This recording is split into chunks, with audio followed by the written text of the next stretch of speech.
Hey everyone, before we get started, I just wanted to remind everyone that Saturday, June the 4th, is the CWF Legends Fan Fest. If you haven't got your tickets, please do the Google, go to the Eventbrite website, look there, and buy your tickets. You want to buy the Ultra tickets, which are the ones that will get you into the cup of coffee with Medusa Michelli, the evening dinner with Bill Eadie and Barry Darso, also known as Demolition, and also the after party with Glacier, who's going to tell some Dusty Rhodes stories. Also attending will be the devil himself, Kevin Sullivan. You'll also be able to meet Steve Kern. You'll also be able to meet Leilani Kai, Bill Alfonso, and his half-brother, the Saint. So a lot of names, and there's always someone that shows up that isn't on the list. But look, come and meet everybody. See your favorite wrestlers, whether it's Demolition or Steve Kern, Glacier, Medusa. But then also come and hang out with the Brothership. Willie, mercy, baby. This is Shaska Willie. You're listening to Broken Kayfabe with Frankie Seabreeze and Ariel Bologna and Cheese Sandwich. They're like Coca-Cola. They're all over, baby, on whatever network that you find it on, baby. This is Navy SEAL Body Guy, and you are listening to Broken Kayfabe with Frankie Seacrest, Ariel Agbalog, and the Brothership. Now that half-wit, Shaska Willie, better not step on this, or I will step on him, Jack.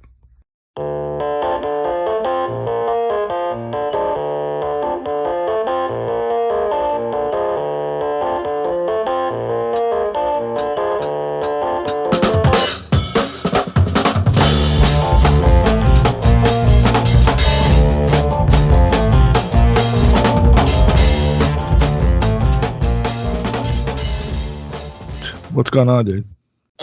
Nothing. I had this weekend off, so I spent it resting. That's my boy. Yeah, I'm still tired. I don't know. I think it's my sleep apnea. Oh, could be.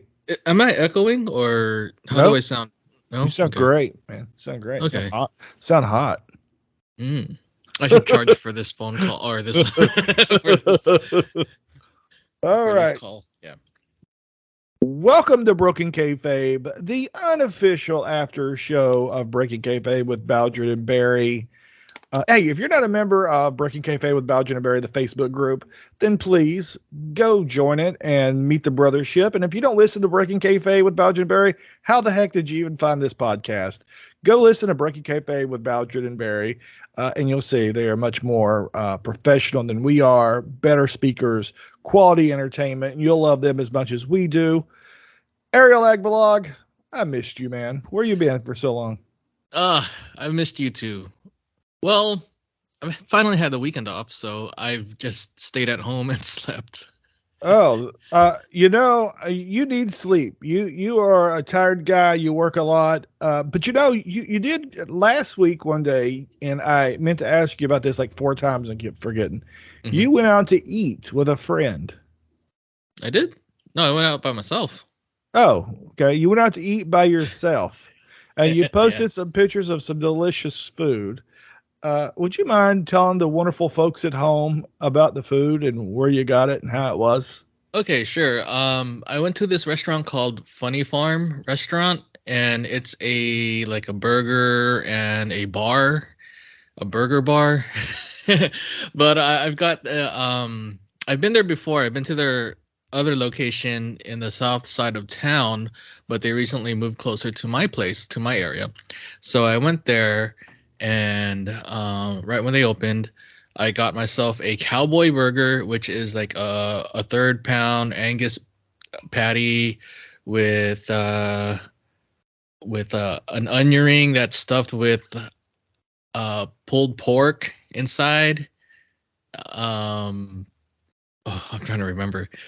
Some chopped pork rib on top, and their secret sauce with like lettuce, tomato, and pickle.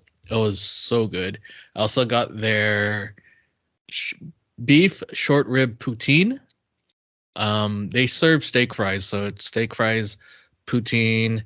You got the cheese curds. You got your shredded beef short rib and the gravy. It's really good. And I didn't picture it because I ate it all. I got something called a Psycho cookie, which was the base was a chocolate chip cookie with also with peanut butter morsels, I think almonds, and then potato chips inside, and topped with pretzels. Wow. Yeah. Okay, so a little backstory on this. The owner of the restaurant, he also owns a donut shop called Psycho Donuts, which is our equivalent to Voodoo Donuts in Oregon, the ones that make those crazy donuts with weird toppings and candy toppings and all that stuff. So yeah, we have one at Universal. Oh, there you go. So he owns that restaurant, and that's his cookie version of Psycho whatever donut, and just with the crazy stuff on it. And his restaurant was also featured on Man vs. Food a couple of years ago. Not with the old host, but with the newer host. I haven't really seen that the new version of Man vs. Food, but they showcased some of the food items, the poutines, and this other Monte Cristo burrito type thing. Wow. I got to try that one next time. That looks pretty good. But yeah, they're known for their crazy burgers and poutines and all this stuff. So I can't wait to go again. It's a little bit on the pricey side. It cost me $40 for a burger, poutine, the cookie, and a bottle of unsweetened iced tea. Wow. Yeah, it's kind of pricey. I'm like, ooh. That's like a gourmet meal. Yeah, exactly. I could have eaten something else I could have gotten a lot more food if I went to a traditional junk food place. In-N-Out? Well, yeah, In-N-Out. Their burgers are still like $5 or something. Yeah. Yeah. I mean, I could have gotten more, but actually, the last time I got a 10 by 10 from In-N-Out Burger. Well, no, okay, you can't get 10 by 10s anymore, but I had to split it into like 2 4x4s and a Flying Dutchman, and then I created my own 10 by 10, and that was already like $32. So, damn, son. I have a picture of it posted too. Oh man, a 10 by 10, Lord. It's nothing. Well, it is. It is now. When I was younger, I finished one in 30 minutes. Now it took me a while. I didn't really finish it. The last time I tried it, I had, I think, four patties left over. So yeah, I ate 6. Wow. 6 patties with yeah. Anyway, I mean, don't you put it between bread and eat it like that? I did kind of. Well, okay, so of course I'm just curious how you're having patties left over. That's my question. Oh, because I would eat a couple of patties by itself, and then try to attack the burger afterwards. Oh, okay. Yeah, because I can't really take the whole thing down. Yeah, because it's 10 patties. So because you're not an alligator. Yeah, exactly. I'm not. So I try to eat as many patties as I can first, and then attack the burger, the bread, and whatever is left. So, yeah. Wow, that's Ariel eating. Sorry. Covers that topic, huh? There you go. Ariel, I got a question for you. This is serious, and it's on the fly, so okay. we may have to fight about this. Do you listen to our podcast after we record them? Yes, I do. Oh, good. Did you listen to the Springsteen episode? I haven't had the chance to yet. Okay. I usually listen to it when I'm at work, when it's kind of like boring and I'm trying to stay awake. So that's when I listen to podcasts. Well, it's one of my favorites. Okay. So I highly recommend it. I just finished it this morning. But it brought some questions, hearing these adult men talk about their love of Bruce Springsteen and their experiences with Springsteen and going to the shows. I was wondering, do you have any bands that you're just really huge fan of? Well, not necessarily, but I have some bands that I listen to a lot. Such as Journey, yes. Bon Jovi, New Edition. I love New Edition. And I listen to Stevie B a lot. So he's a high energy, freestyle high energy singer from, I think from Miami area. And he was prominent in the 80s and a little bit into the 90s. So I listen to his music a lot. Lately, I haven't really been listening to any kind of newer music. I still stick to the old 80s and 90s music. I have those old radio stations preset on my car stereo. And yeah, other than that, I was a big fan of Michael Jackson back then. Whitney Houston, like what the hell? But yeah, I haven't bought all their albums. I haven't gone to their concerts. I haven't done any of those as like true fans would have done. But I do enjoy their music. Well, their old music. I do. Kind of for instance, Spotify. I pick out their music from different kinds of albums. I don't listen to the entire albums. I don't know all their songs, but I nitpick songs that I like. So that's what I do. How about you? Well, let me back up. So when I was in college, I've always liked live music. As soon as I got out of my parents' house and discovered that there was live music. So when I was in the military, I would go see live music. And when I got to college, we went to a frat party, and this was 1999, and saw a band called Runaway Cab. And this is in University of North Carolina, Chapel Hill, of course. And I still remember where the party was. I remember walking in there and what it looked like. I can't remember a lot, but I remember that. And the band was phenomenal. And so I went on to go to every show that I could of this band from 1999 up until I left in 2018. Oh, wow. Great, absolutely great band. Good group of guys. It's really interesting. I've seen them. Their kids grow, their wives come and wives go. A great, entertaining bar band. Very charismatic frontman named Ned Clark. Shout out to Ned. Oh, I should have him on sometime. Great guy, super nice, super talented, and I just love their music. Oh, so you know them personally too, right? Yeah. I was a groupie. I don't want to say that, but yeah. Yeah. I used to bill myself as their number one male groupie. Wow. Yeah. Well, yeah. For almost 10, 20 years, you were. Yeah. Yeah.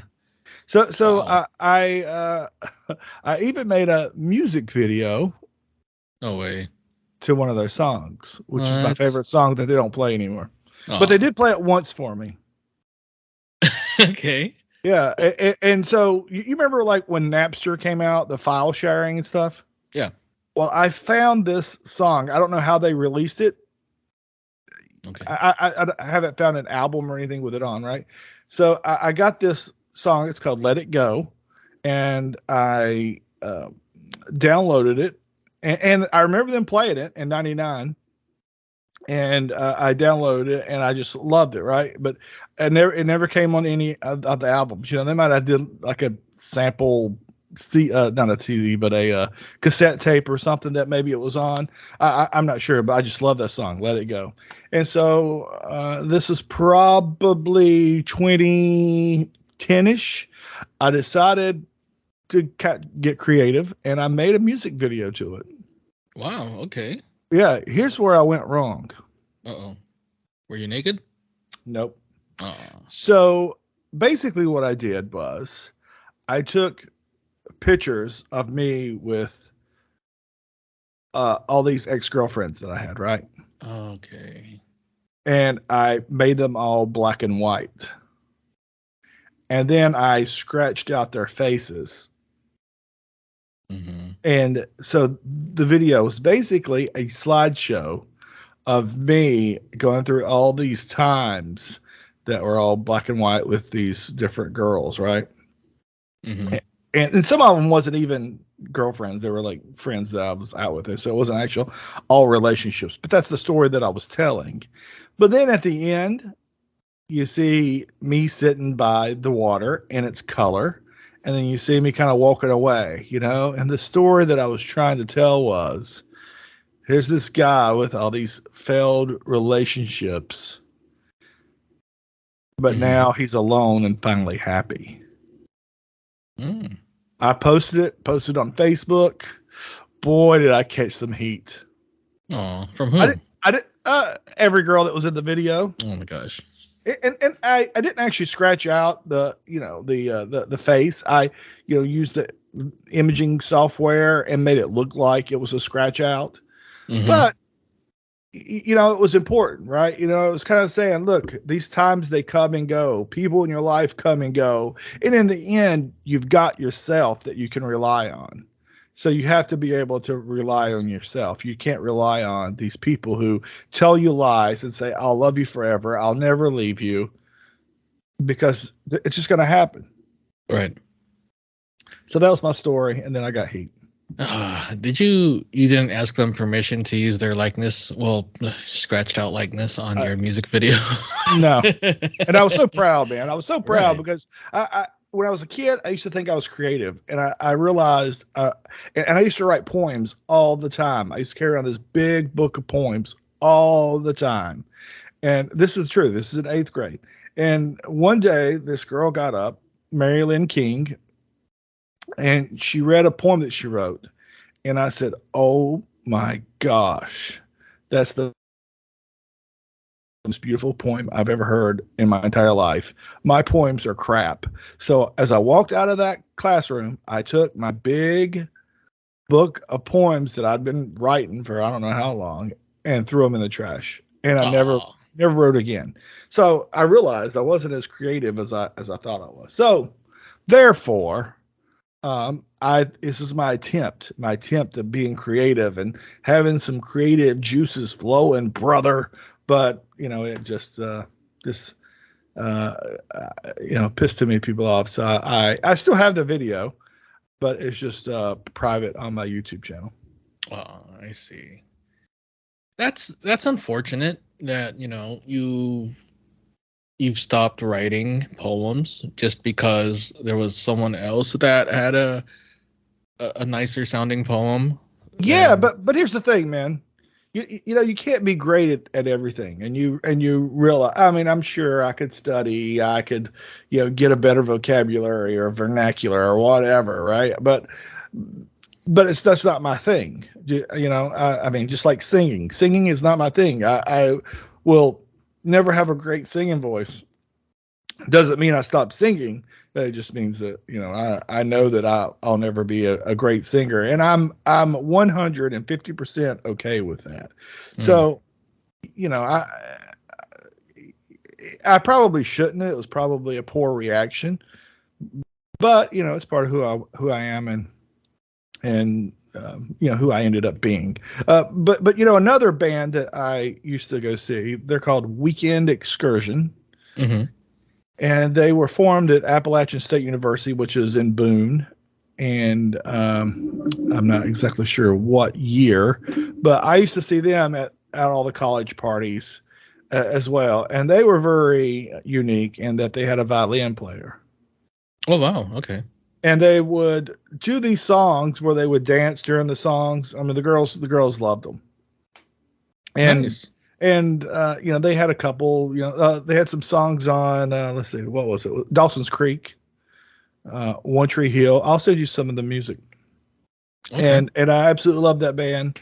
The other day I was playing my Apple Music in the car, and one of their songs come on, and I was just like, man, it just brings back so many memories. Of seeing that band. I would see them every time they were like Raleigh, Chapel Hill, Durham.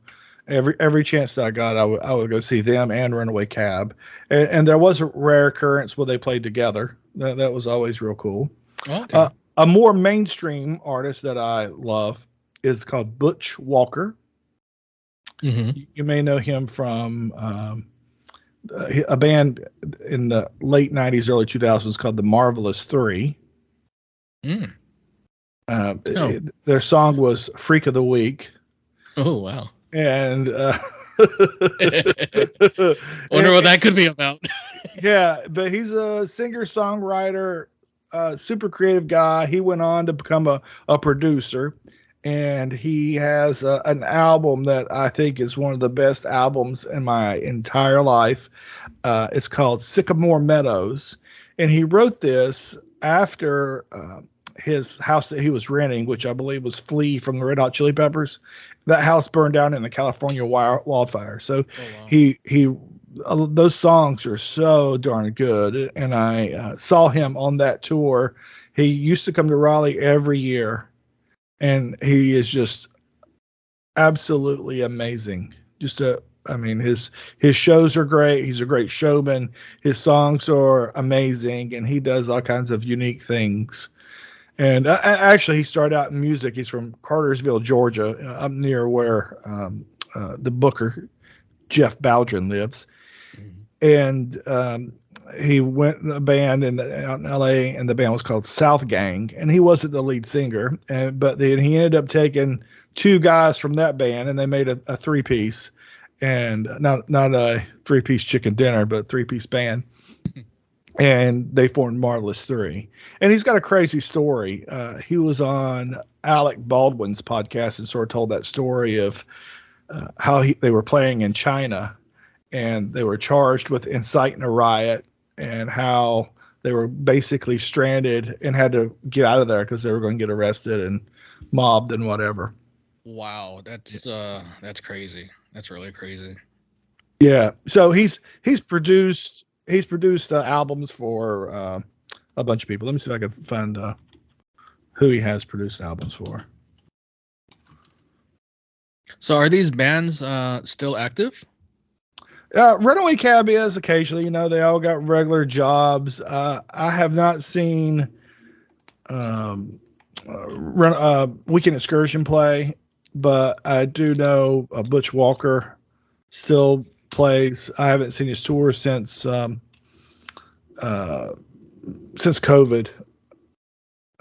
All right, so here's some people that he has. Produced. Pink was a big one. So he did a duet with Pink on his Sycamore Meadows album. It was called Here Comes the Heartache, I think. He has produced Panic at the Disco. Oh. Gavin DeGraw, Keith Urban, Pink, Taylor Swift. He did Taylor Swift's Red album. Train, another Panic at the Disco. Let's see. Avril Lavigne. Mm-hmm. I'm trying to see. Here's another Train album. Oh, Weezer. Okay. Dashboard Confessional, Katy Perry. He did the Katy Perry One of the Boys, which was 2008. Hot Heat, Pete Yorn, Bowling for Soup. There's another Pink in 2006. Lindsay Lohan, Avril Lavigne, The Donnas, Seven Dust, SR-71. He did Bohemian Rhapsody with Panic at the Disco. Carly Rae Jepsen, Weezer, Fall Out Boy. Just trying to name things I think that you would remember. Rob Thomas, Green Day. Oh, nice. He did that 2020. He did Taylor Swift's Red version, Taylor's version. Did you know the story about those? No. So Taylor Swift and usually it's true of like new artists, they don't own the masters. Right. So Taylor was upset that she could not get control of the masters. And so she re-recorded the albums, or at least one of them, that she didn't have control of the masters. So he was the producer on the original Red and the new version, which came out in 2021. Oh. And Jewel. So he's a big time producer. Got his own band, does his own thing, but his shows are amazing. So if anybody ever wants to check him out, Butch Walker, probably touring to a place near you. I'm actually looking up the bands that the acts that you've just talked about on Spotify. Runaway Cab is on there. I just added Butch Walker's. Was that Sycamore Meadows? Yes. Album? Oh my gosh, yes, man. Yeah. Runaway Cab actually has a couple of albums. Actually, one on the upside from. On the upside, yes, all-time favorite Runaway Cab album. That's the first one. And so me coming from wrestling fandom and being in the business for a cup of coffee, the first night I saw them, I bought a t-shirt and I had all my friends buy their CD and I had it signed, and I still have the insert of the CD signed. Nice. Cool. Yeah. Let me look up Weekend Excursion. Let me see if they... Weekend Excursion. There you go. Several albums. Weekend Excursion from 1997, which is their self-titled album. 12 from 6 from 1999, and Take Me Home from 2002. All right, looking here at their most popular songs: Moving On and Getting By. Top songs. Oh, 9 Days. Oh, Finally Found You. Oh my gosh, man. Yeah, Realize. Yeah. So if you look at those popular, man, you play any of those. It's Take Me Home was one of the last ones. Oh, really? Okay. Yeah. And it was a little different. Let me see this song. Oh, Compromise and Confidence. I love that song. Conscience. LA, I'll Never Fall in Love Again. Oh, okay. Oh, they don't have Treat Her Like a Lady on that. So on the CD version, Treat Her Like a Lady, which was originally by the Cornelius Brothers, is on it. So ironically, Weekend Excursion and Runaway Cab both have African American lead singers. Two very talented guys. Sam Fisher, who's the lead singer of Weekend Excursion, just recently lost his wife to cancer. So sad. Yeah. That sucks. Legit nice guy. There's a guy there. His name is Jeff Foxworth. He's one of the lead guitarists, probably the lead guitarist. But anyway, he went on and played with some bands. But it's hard to find anything that he's done because it always wants to pull up Jeff Foxworthy. Of course. But I remember seeing something on TV where he was in somebody's backup band. Okay, so that's what he's doing now? I'm not sure. I haven't looked those guys up in a long time. I see. Well, yeah, hopefully they're doing okay. Yeah. Very talented. I mean, it's a lot of good memories. I haven't talked about any of those for years, except for maybe Butch Walker. But, Runaway Cab and Weekend Excursion, they were a big part of my, late 90s, early 2000s, mid 2000s, I'd say. Okay, yeah, definitely. I'm looking up can't talk right now. Jeff Foxworth. He has a website. And let me see if it's updated with anything. Let's see. No, the last bit of news was from September of 2021. Okay. Yeah. Before that was November 2019. So all of 2020 he was not active on his website, but yeah. Let's see. Jeff relocated to Los Angeles, where he formed the dynamic composing duo, the Ontic, with Rai Randa. Ontic. I'm going to look that one up. TheOntic.com. Let's see. Anything recent? So that would be 2004. Yeah, so their album, the one that I said was one of their last ones, came out in 2002. Okay. Well, I'll continue doing my research on them when I have time. I'll listen to the album when I'm at work, and as well as the Bruce Springsteen episode of the podcast. Man, that Bruce Butch Walker will take you through an emotional journey. Okay. And when you think about, like, he mentions it, you know, like in one of his songs on that album, that a bandana was the only thing the fire didn't take. So you can imagine he lost everything, you know, right? Oh, wow. Okay. Wow. Looking forward to it. I mean, cool. You know, not being emotional, but listening to the music.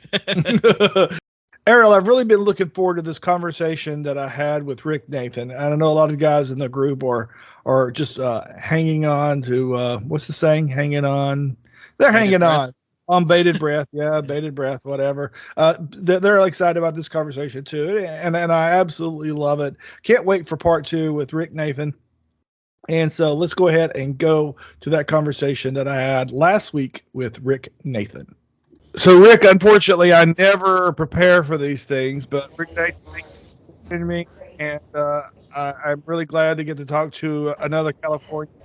Well, thank you. I'm excited to talk to you too, Frankie. This is a pleasure to be here. Good to be on the show, Johnny. You know, I've tried for a while to get you on, but your agents, man, they don't want to work out a deal. Yeah, you know how it is. They wanted me to do Jack Parr first. It's hard to tell him he's been dead for decades, you know. Well, I thought that Chris Zaha was going to join us. Yeah, so did I, but you know, who knows with that guy? You know, he's here, there, and everywhere, and for all we know, he just got lost in a meatball sub and snoozing his way out. Well, you know, the good news is this isn't the first time that he's bailed on me. Oh man, I'm so sorry to hear that. Or maybe congratulations, depending on how you feel. Yeah. Here's what this guy did to me. So he set this thing up. Me, him, Travis Raines, Matt Crowder. He bails. Says he fell asleep. So I record, I don't know, a couple hours. Matt Crowder, Travis Raines. The next night, he and Matt Crowder want to go again. And so since Matt Crowder was on the West Coast, I had 2 late night back to back. And of course, on that second late night, I just was not feeling it. And Chris Zaha just kept pointing it out. He goes, "Oh man, Frankie looks like he'd rather be anywhere else than here, you know?" And I'm like, well, I mean, you have to do a back to back for each one of Matt Crowder's enormous testicles. So, you know, that's each one gets its own night.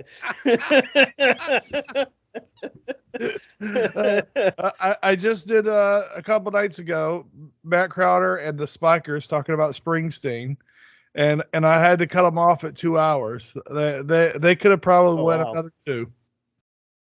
Well, you just let me know when you got to go to bed. I'm cool whenever. Obviously, being 3 hours behind you, you know, I want to go with your schedule. I can always record again some other time. Well, you know, I decided demand I don't. Yeah, I decided that these one-on-ones are best kept to an hour.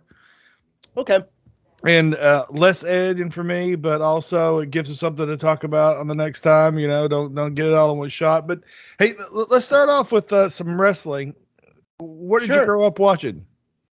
Well, I grew up in the Northeast, actually. I grew up in Rhode Island, Warwick, about 15 minutes south of Providence. Oh my gosh, my in-laws live not far from there. They live in Sutton, Massachusetts. Oh, very cool. Sutton, yeah. I think I heard you talk about that on the last one I listened to. Yeah, I put those guys over nothing about wrestling.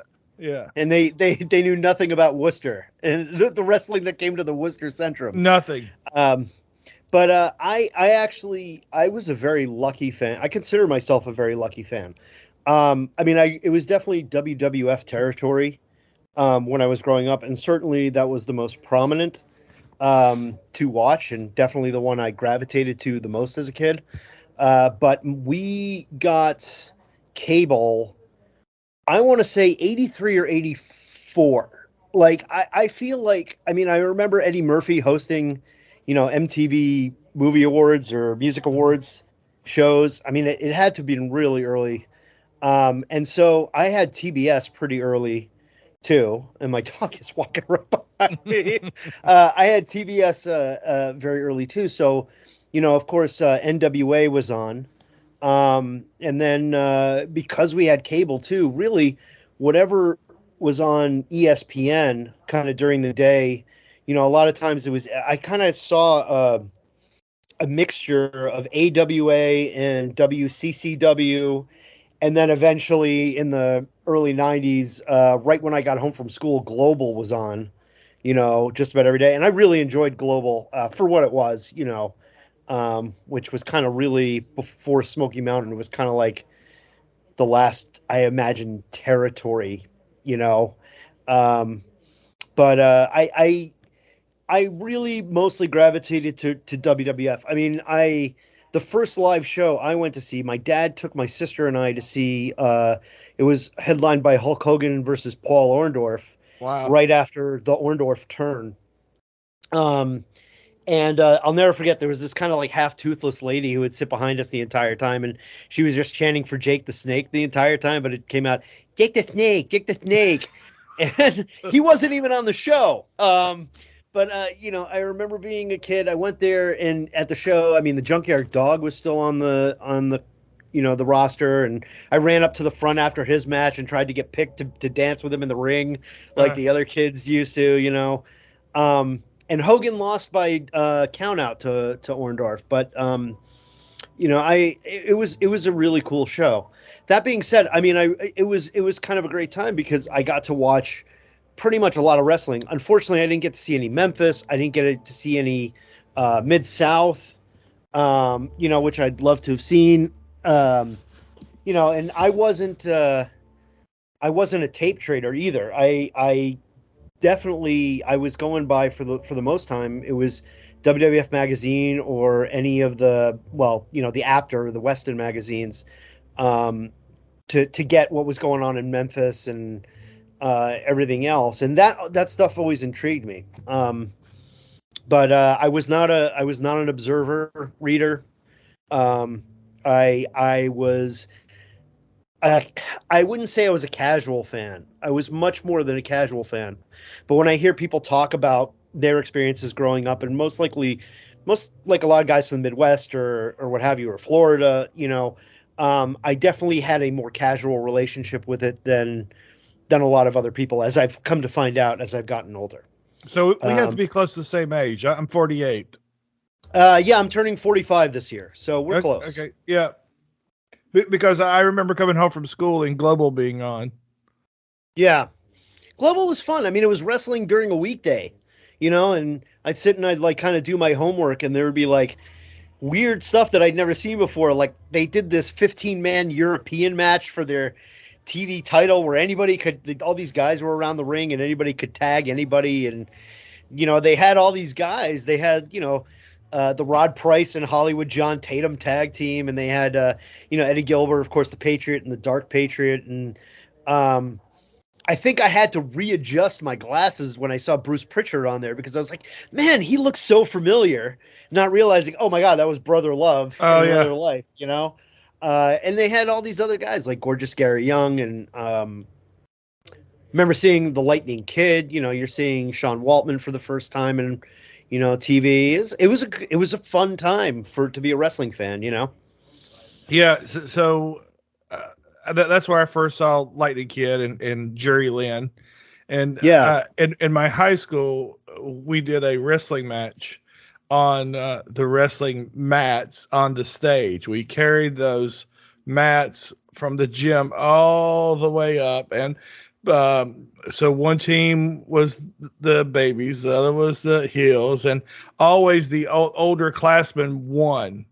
And so I did the dive that Lightning Kid used to do off the ropes, off the top rope, like a leg lariat, but like throw his body into it. I did Oh that yeah, off yeah. of the stage onto the floor, and Ouch. thought it was thought it was a big deal, and I guess it was to some of the people that thought I was crazy. And the other move I did was the Frankensteiner. Oh my God, you did a Frankensteiner? Yeah. I just would think, oh my back, Yeah.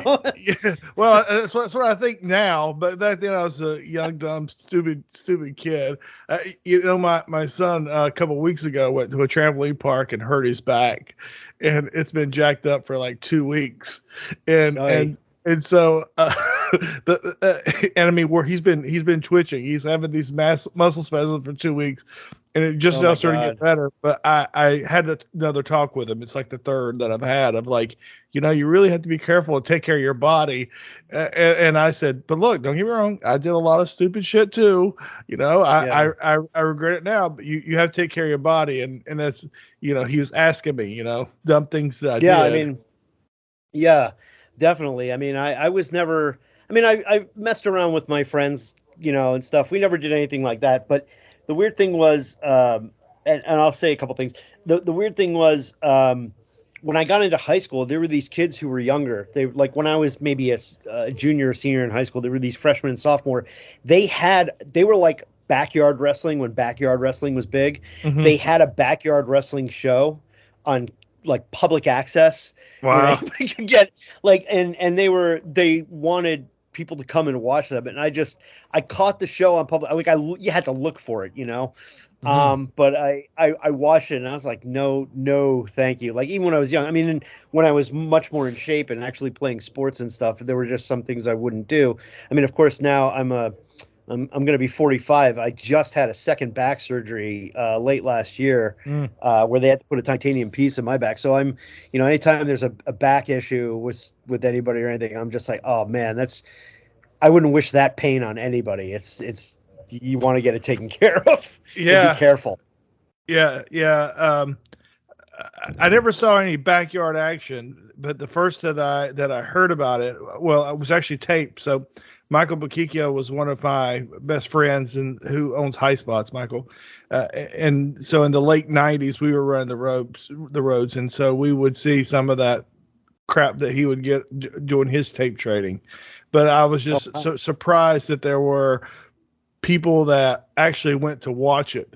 Like, if you watch like really bad independent wrestling, you can go, even if you watch nowadays, you can look and go, okay, well, obviously they're cooperating, right?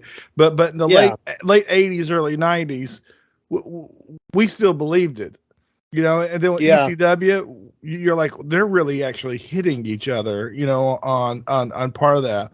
But when you saw the really bad backyard stuff, and even still, like if I watch a clip of like Ian Rotten's stuff that he's did with light tubes, I'm like, that is just the stupidest stuff that I can just imagine seeing. It's like, hey, let's just take turns cutting each other up and busting each other up and taking these stupid sick bumps. Yeah, for nothing. Yeah, sorry, I didn't mean to interrupt you. No. I'm the same way. Shocker of shockers. And actually, when to get this to breaking kayfabe a little bit, but when they did the interview with Joel Gertner for the Patreon podcast, I got to ask a question, and I flat out told Jeff, I was not the biggest DCW fan. I am much more I like the actual competition. To me, it's much more fun, and especially because, my background is in theater. And for me, it's always been about, the storytelling and drawing people in and suspending the disbelief. And it's hard. And I'm not saying ECW didn't do good stuff. Like there's a lot from ECW that I did like, but it's, when it's the more hardcore stuff or somebody's trying to jump, 30 feet through tables and what have you, that honestly does not impress me. It's crazy, and I'm happy that someone's alive from it.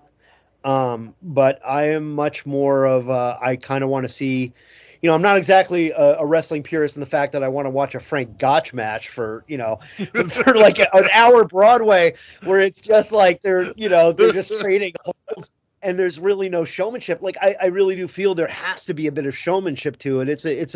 In a ways like theater is. It's a very, and I don't mean to compare it to acting. Or theater. It's a very different thing, but there has to be several elements together to draw you in. And that's why, I mean, I've had talks with friends and about it. Like, I very much agree with Jim Cornette on a lot of stuff. That doesn't mean I'm like a complete cult member, quote unquote. But I am much more in that vein of, okay, yeah, a little bit of some showmanship, some good storytelling, have a realistic match, make me want to cheer for somebody. But if you're busting out light tubes or, it's the 40th, it's the 40th ladder in a ladder match, like just at what point, what's the point? Because I'm just watching guys trying to, escape injury. And that might not make me popular with a lot of fans from today, or it might, I don't know, but it's just my own, and it doesn't make me right or wrong. It's just my own personal opinion about things,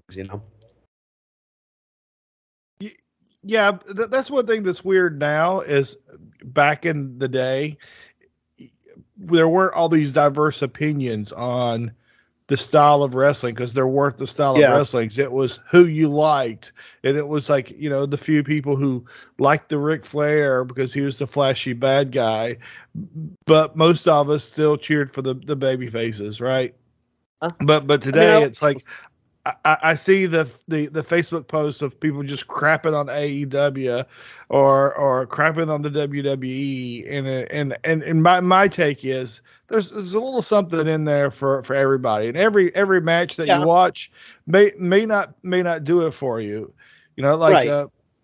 My daughter's into acting and goes to this awesome school, and they do this big recital that is some singing, some piano accompaniment, some with a track. Then you might have a scene that some kids are doing. They might have a musical at number. They might have the kids dancing because they do the dancing and everything. So it's like that whole show, they're basically showcasing the kids that are there, but it's a variety act. So there's something in there that's for everybody. But you can get something out of it. So that's how I feel about watching. If I watch whatever the show is on YouTube that is the AEW, if I watch that, they do a good job of having different styles of matches and different types of entertainers in those matches that would intrigue me and keep me to watch. Yeah, and I mean, I guess I'm in a bit of a different situation there, but I go to YouTube. I watch the stuff that we're also in an era where you can actually pick and choose what part of the program you want to watch, right? Mm-hmm. And also for certain, as just pretty much everybody on, the Brothership group knows, I actually work on a TV show that's in direct competition with AEW on Wednesday nights. So my household is going to Married at First Sight on Lifetime because my wife wants to see the show that I'm watching, and it's great for me to watch with her and talk with her about stuff. So then I'm able to go usually the next day onto YouTube and kind of watch the stuff I like.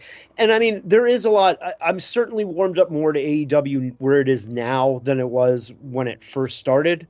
I mean, I'm a Punk fan. I'm a Daniel Bryan fan. I love William Regal. Always have since he was literally face Steven Regal in his first days of WCW.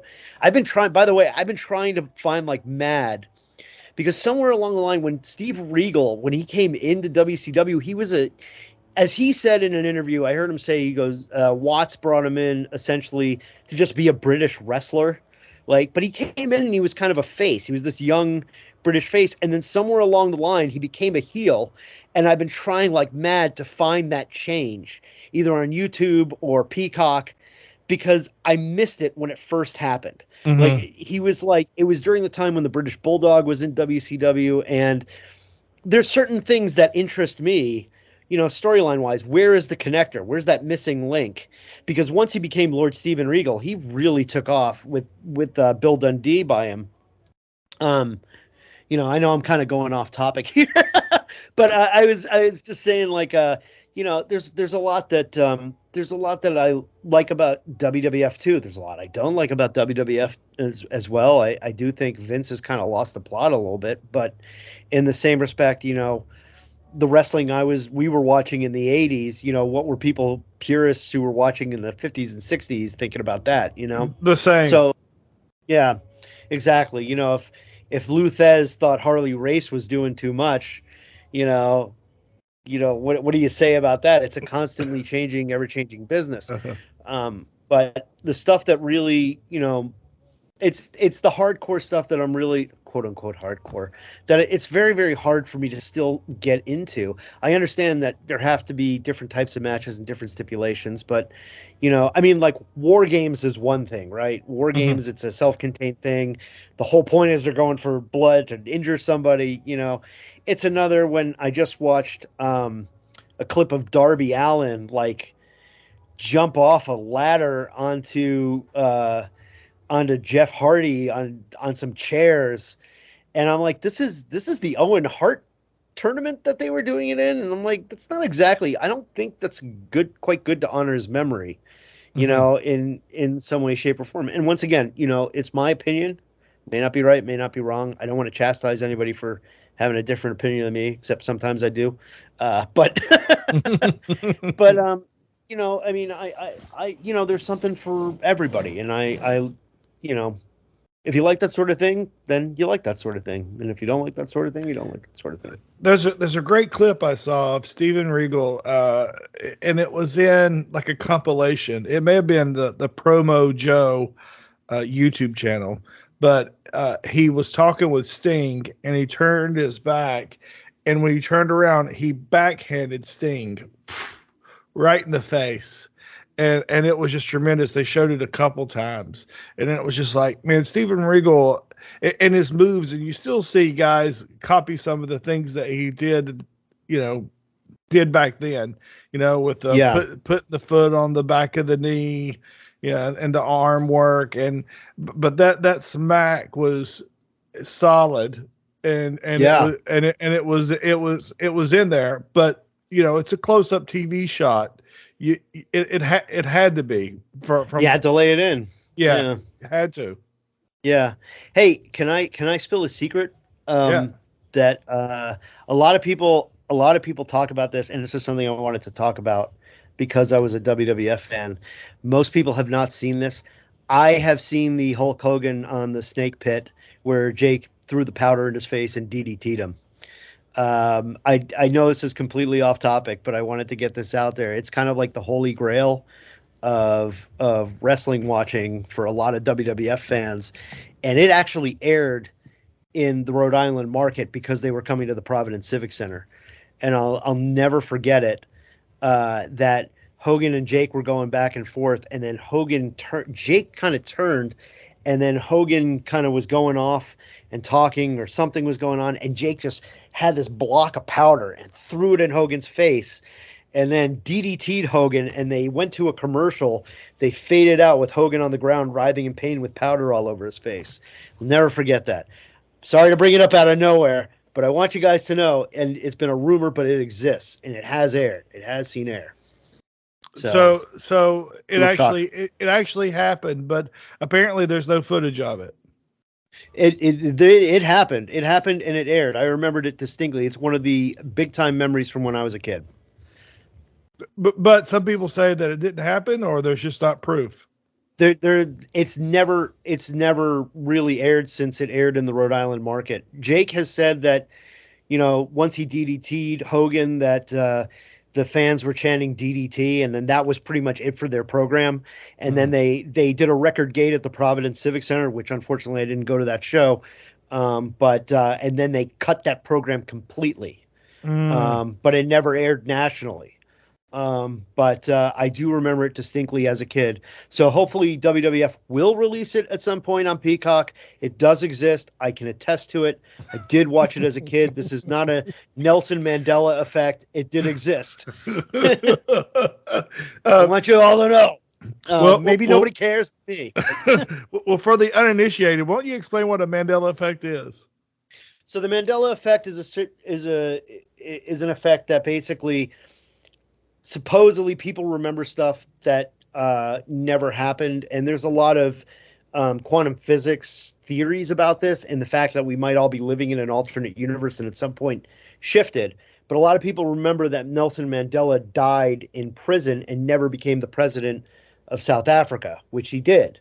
And so there's little things like that. There's also the mirror on the wall from Snow White in the Seven Dwarfs is actually, the actual quote is magic mirror on the wall, but people swear it's mirror on the wall. The Berenstain Bears, most people thought that they were the Berenstein Bears. They're the Berenstain Bears.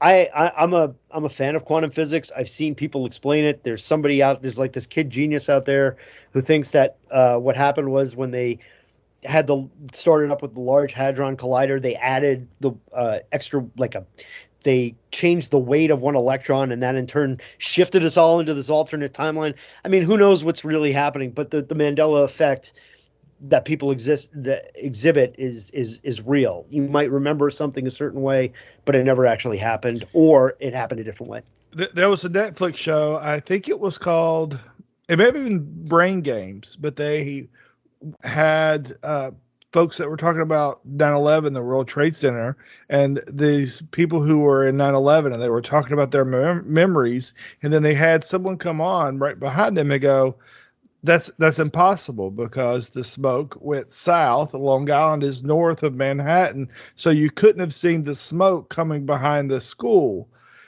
And so that whole segment was about how we create false memories based on what we see in our experiences. And I have one of those. So my son was telling this story that he was driving in one of those little motorized cars, and his dad was chasing him, and he drove into the pool. And my wife said, "Alex, that's not how that happened. You were running from Andy, his sister, and that's how you drove into the pool. Your dad wasn't even there. It was me." And Alex says, "No, I remember 100% clear." And so he, in his mind, substituted his sister for his dad for chasing him. And his dad wasn't even at home at the time. Wow. Yeah. So it was about to be an argument. So this is 12 years after it happened, probably.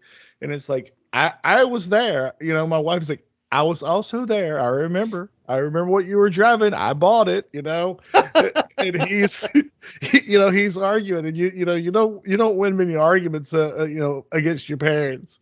So that's a sort of an in-family Mandela effect that he thinks he made it up in his mind.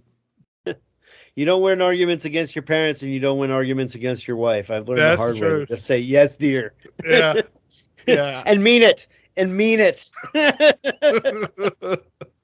Well, I'm one of those guys, and I could talk about my wife forever, but I'm so lucky, and I am happily subservient to her because I know that she knows better than I do.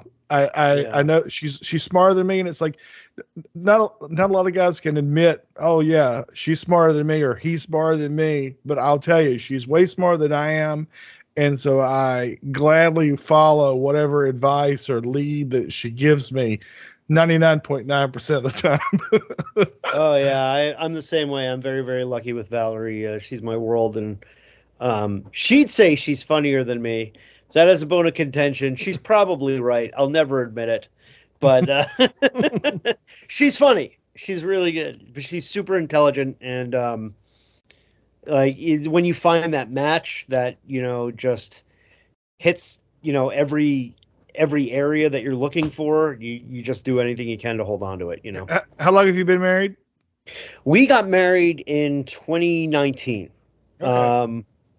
And but we had been together. I moved out to LA in 2000. I moved out to LA in 1999. I graduated college, went home for a month, packed everything up, and moved west. Um, and I knew two people out here, and as soon as I moved out here, they moved back east. But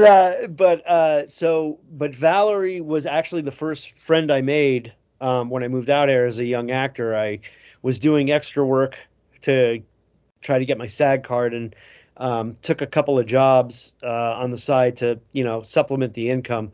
I worked at Circuit City selling computers. Remember Circuit City? Yeah, I do. And then I worked at the Gap. And Valerie was the first person I met at the Gap. They had hired like 15 people, and we were the only two who showed up.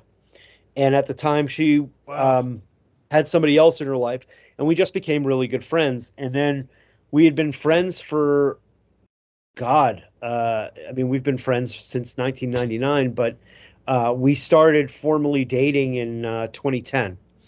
And then she moved in with me in 2011. And then it took my slow ass to get a lot of time to ask her to marry me. But we got engaged in 2016, married in 2019, and, hopefully not divorced ever. So, I got very lucky. I married my best friend. But, Yeah. Jan and I were engaged 3 years ago yesterday. And then we were married September 21st of 2019. Happy anniversary of the engagement. Yeah. So we're both 3 years in, or just about 3 years in, Yeah, you're right. Yep. Yeah. Of wedded bliss. So let me ask you this. Why was it important that you get your SAG card? Well, I mean, when I first moved out here, I mean, entertainment wasn't like it is now. A lot of people, it's a lot easier now. I mean, now you can kind of buy your way in because SAG and AFTRA merged. But at the time, you can do low budget films, you can do independent films, but you can't do any major films without your SAG card. You can't really work on major TV shows without your SAG card. And you can do some. There is still a lot of non-union. I mean, I work on a non-union reality show, but if you really wanted to have a career, you better be SAG-AFTRA. And now but it was also a different landscape at the time. There was a lot more independent cinema. There weren't nearly as many options as there are now. Everything was kind of bottlenecked. And now it's just a lot more open. People are doing their own TV shows on YouTube, that kind of stuff. So as evidenced by Tony Khan and AEW Dark, he's got an entire show on YouTube, but it just was a different world.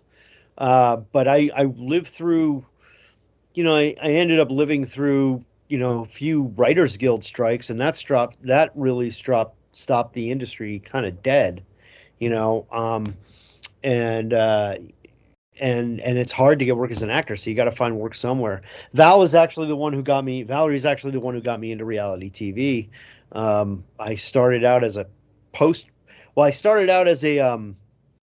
was a chaperone on season 2 of Last Comic Standing for NBC, and for the comedians, the comedians at the time were all living in a house, and then if they got kicked off the show, they'd be sequestered at a hotel in Universal City, which is where Universal Studios is, and it's a part of Studio City, but it's kind of its own little section, where you got the park and you got Universal City Walk, and there's a couple of hotels there for people who come into town.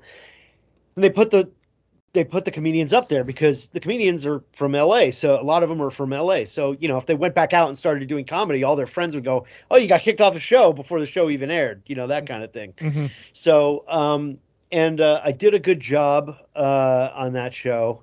I worked my butt off because I got recommended by Valerie. She was working in the field on that one, in the production crew.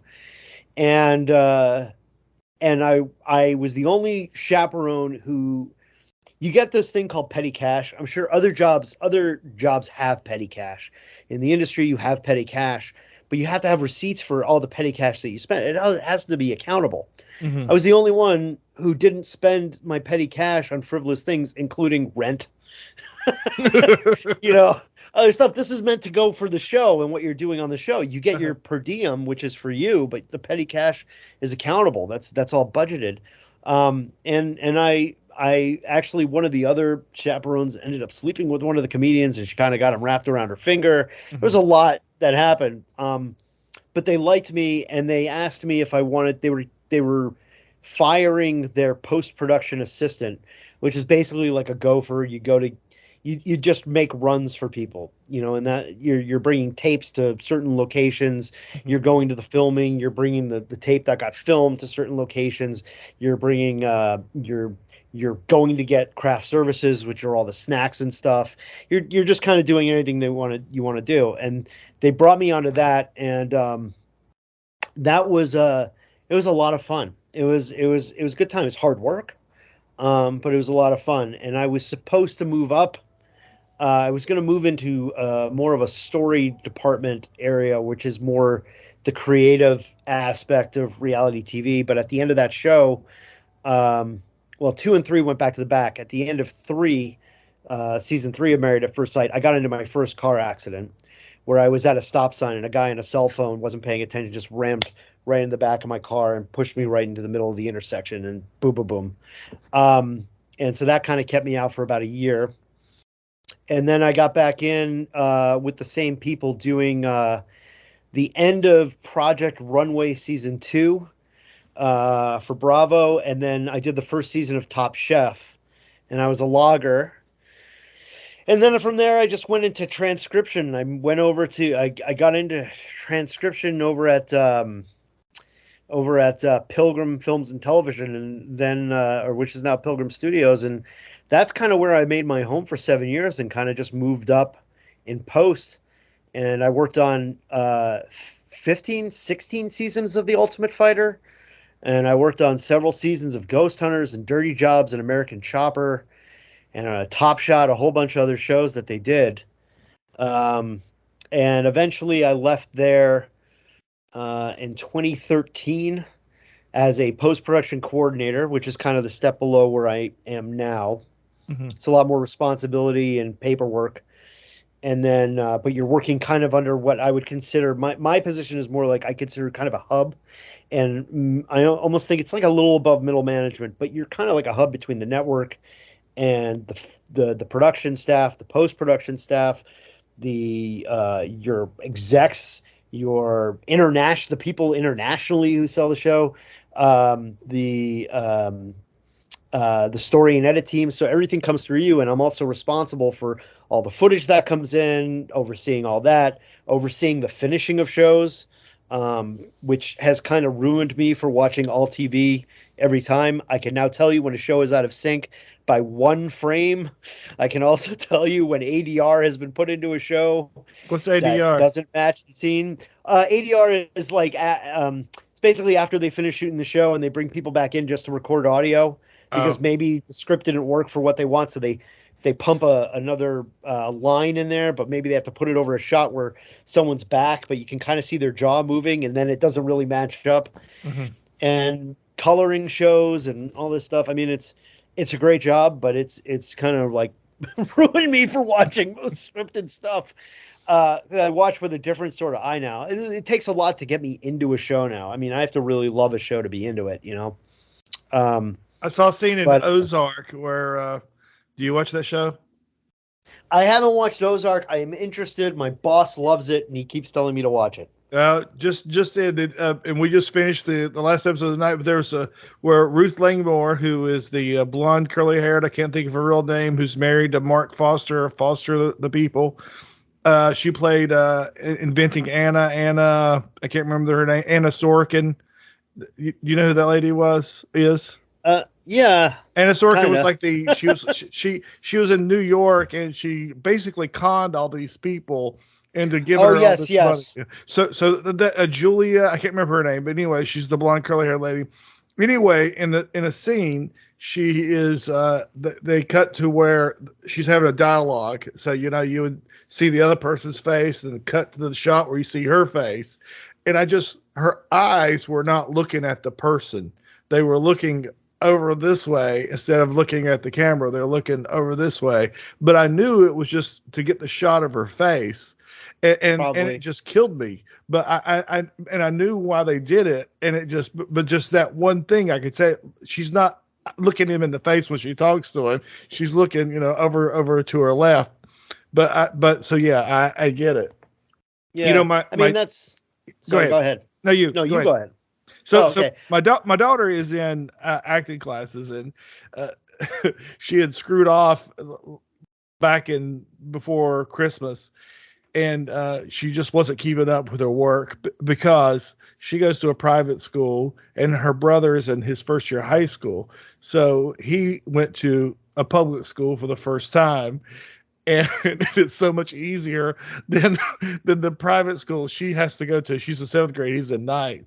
So she's like, why do I have to do all this work when he doesn't have to do anything? And now all of a sudden he's getting better grades than she is, where she's always been the overachiever in school. So she started slacking off. So we said, hey, if you're going to slack off, then we'll have to take away your acting classes.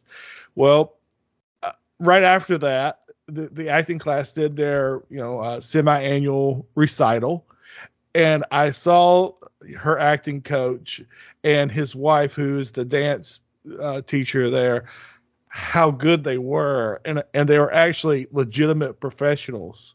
They weren't like community theater folks, not to crap on community theater folks. There's a lot of good ones, but these people were actually trained and worked in the business, and I saw how good he was. And so immediately I was like, okay, we have to give this back to my daughter. so I pulled the old, well, we're going to give you one more shot.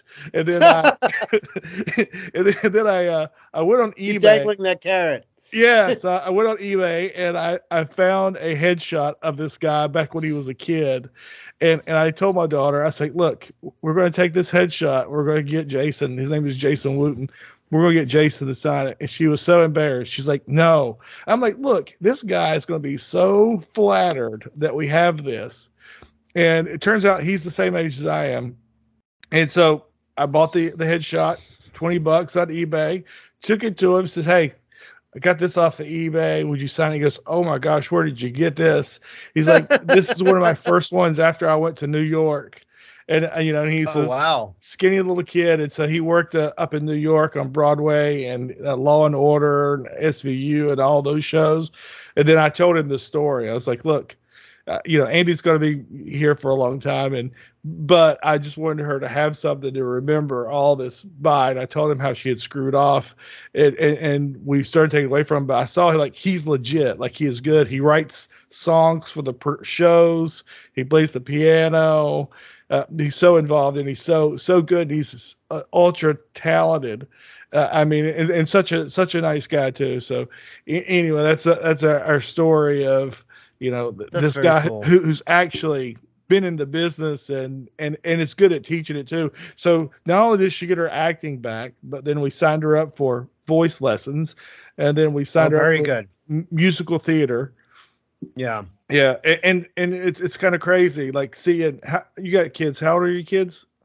Oh, I don't have any. I don't have kids. We have animals. Well, I have a niece and a nephew. That's what I had until 3 years ago. But so to see her change and her voice get so much better off of 5 or 6 voice lessons. And I was like, and actually back during COVID, we paid this lady $25 a pop to do video voice lessons with her. Andy got 0 from it. 0. The lady was like, oh, you sound good here, but you might could do this. But this guy, Jason, he just completely changed the game with Andy's voice. And so she got 2 solos recently. So, but credit to those guys for teaching her and learning the skill. And it's just a sort of a testament of it's just like if you're going to get trained to wrestle, you want to get trained by somebody who's been noticed or been on TV or that's been there that might could walk you through a little bit. Absolutely. And I would say, I would tell it, not that your daughter is asking me for advice, but I would say if this is what she wants to do, it is not a very easy career to choose, but it is a very rewarding career to choose, personally. And there's definitely been plans in my life to go back into acting at a certain point. It is my first love. It just I've taken a little bit of a detour for a little while, which is fine. I enjoy what I do. But I would never want to poo-poo anybody's intention. I think it's great. I loved every minute of my journey. I loved when I took the voice classes. There was a time when I could sing, not so much anymore. I mean, in the shower, sure, but and I do love karaoke, but God help me, I don't think anybody around me does when I do it. But I wholeheartedly. I mean, art is, in my opinion, art is still it's a very important aspect to life, and I got very, very lucky. I had a good start in theater when I was a kid, and I went to Ithaca College, which has a wonderful theater program, Mhm. fantastic. It allowed me to study a semester in London, which was for a young actor. I think it's even if you're not going to let's say the Royal Shakespeare Company, Ithaca had a satellite campus. I mean, part of our experience there was I saw 22 shows. I mean, and it's like you're seeing, I saw Ben Kingsley on stage, and I saw Ian McKellen on stage, and I saw, Judi Dench on stage. Like I saw all these people, and to them it's their lives. And it's such an experience. I hope your daughter has a wonderful journey. She may not have that journey, but and I hope she sticks with it.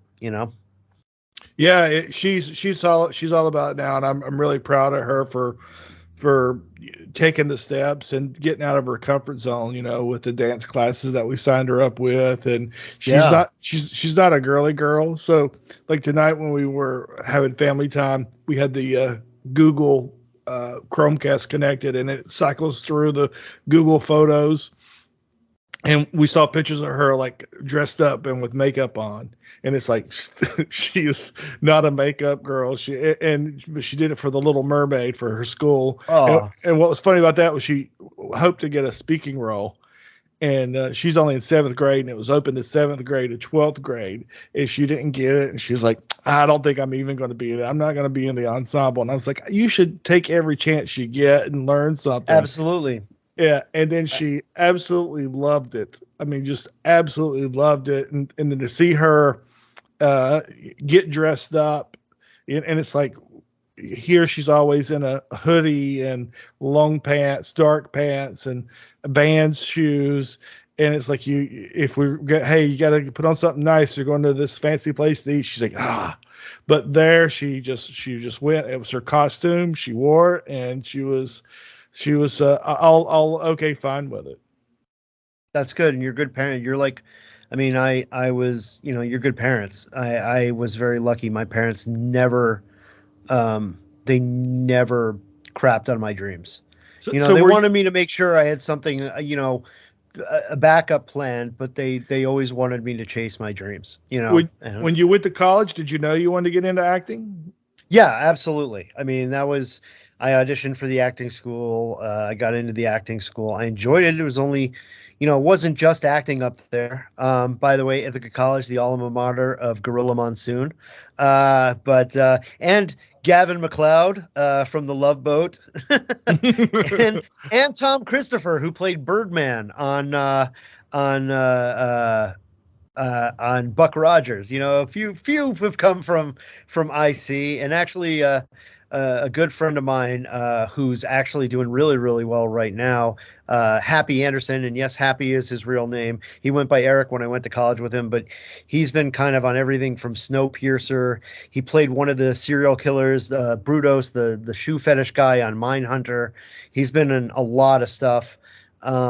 It is a really great school, and I learned from a lot of really great people. But the important thing was, I learned, like your daughter should, I learned the basics, and I learned to love theater for what it is.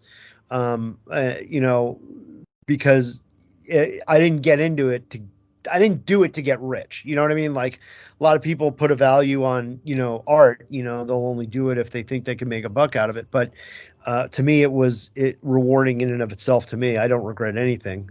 I loved it. I enjoyed the shows I was in. I enjoyed everything I learned. And it's an amazing experience. I couldn't imagine any other journey for me.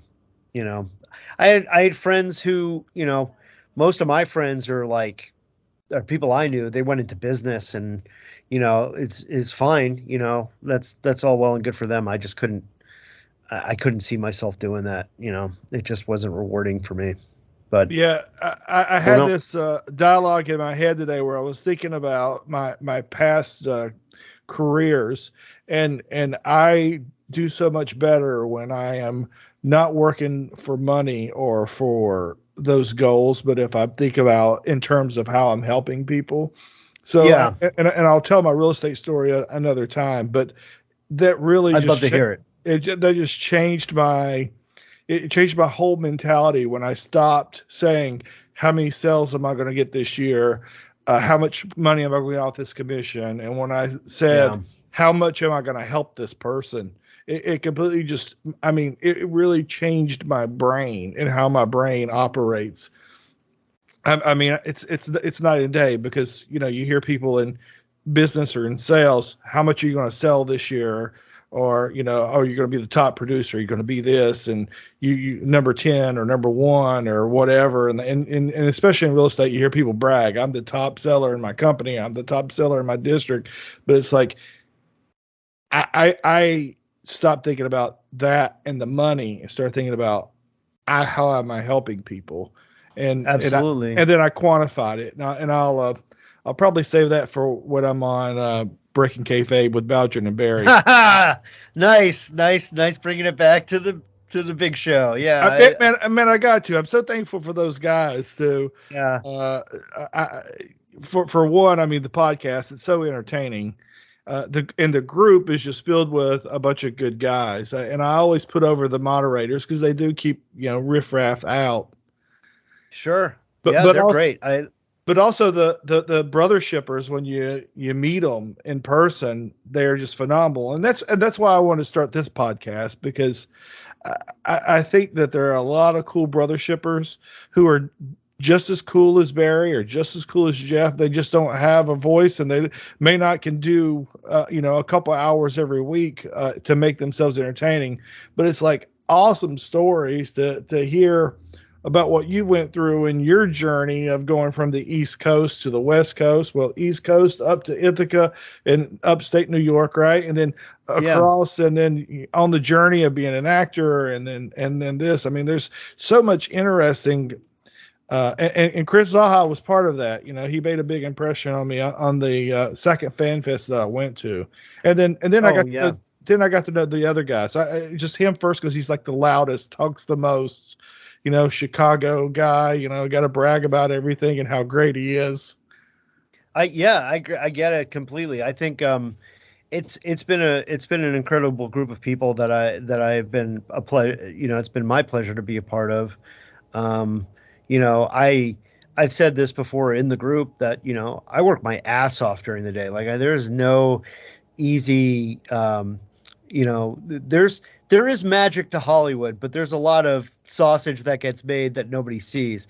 But the breaking kayfabe, the two things that can bring a real smile to my face are talking to my wife during the day, or going on the breaking kayfabe group. And even if I'm just posting a funny meme, which has been me more than not lately, because I've been so slammed and not getting into too many conversations. But seeing other people post stuff, as I can always get a laugh. I can always see what's going on.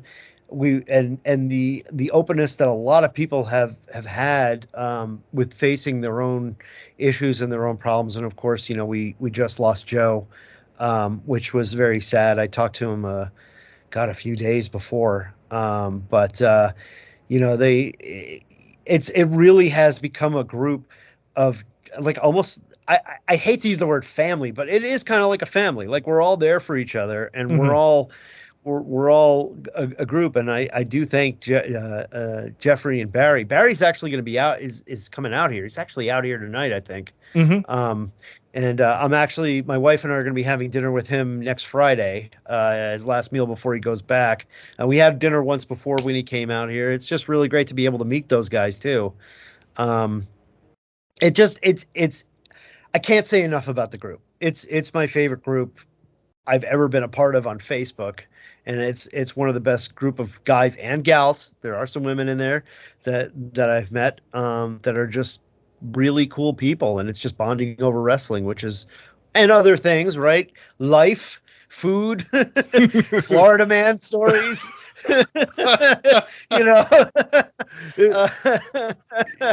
Star Trek if you're me, Orion Damon and Crowder, and but it's a great group, and it's just more often than not it makes me feel good and helps make my day. Yeah, Until Ryan Wade posts like all the fried stuff he's eaten for the day, and then that just drives me nuts. But that's a story for another time. That guy posts the best like danishes and pastries. His poor arteries.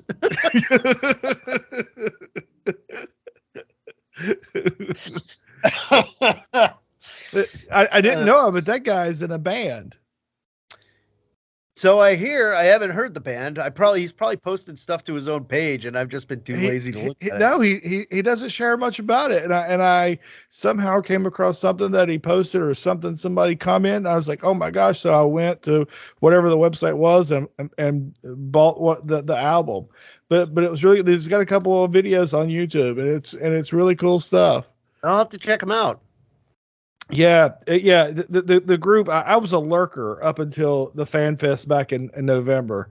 I'd post a little here, a little there, but then after I actually got to hang out with the guys, and I was like, man, there's just so many awesome people in the group, and they were so nice to Jana and I while we were there, and then that's on the way home is when we were like, thinking about some of the guys that they were talking about who, they couldn't make it because they had financial troubles or they had health problems or whatever. And I was like, what if we helped a couple of the guys get here every year or, every time there is one? And she's that like, was cool. Yeah, let's do, actually it was her idea because we felt bad that the guys were there and they weren't disappointed about a talent. They were disappointed that other Brothershippers weren't there.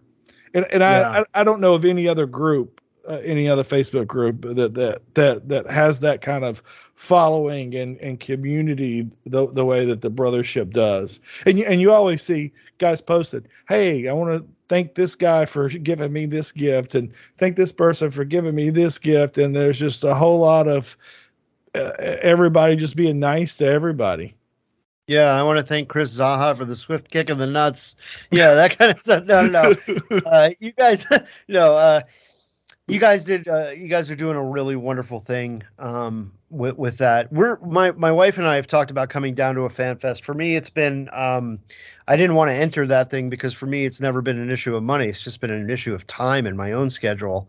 And I had promised my wife a trip to Hawaii first, but we do want to come down. She wants to come down too. She's talked with Chris a couple times, and she likes the people in the group. She's never been she's not on Facebook, but she kind of shares a little bit of it with me, and she'd really like to go down and meet some of the older wrestlers and be a part of it too. So we're thinking sometime, not this Fan Fest, obviously, because I'm in the middle of like season 14 of my show is ending. Season 15 is editing right now and is going to start airing soon. Season 16 is just starting to film. So, I mean, that's my life at the moment. So, but I think sometime next year we'll come down to a fan fest and meet up with everybody. So does your work have a slow time? Not really. It used to, but the network now is kind of going back to back with every season. So it's just hard. The end of the year, I usually get a week to 2 weeks off, depending on where Christmas and New Year's fall. This year, I think it's going to be a week, and I'm trying to get us to Hawaii for that week because I really want to take her to that. But I'll if we can go next year at some point, then I will force a vacation in there just to go and meet everybody. Take some time. So if you're if they're filming, let's just make an episode up. The next episode of episode 2 of the next season. What are you working on? Well, let's say I'm still putting shows together. I'm at the very end of season 14. The last two shows of season 14, which we've been editing on, I have to put both of those to tape next week and deliver to the network, and then wait for their quality control, and then do whatever fixes need to be done. And then we have it's kind of a tiny bit of a lull for about 2 weeks, and then I start up with season 15. We start putting those shows to tape. Those are editing, and I go through that. I put out 26 episodes of TV from the main show and the specials a season, and then also 15 episodes of the companion talk show.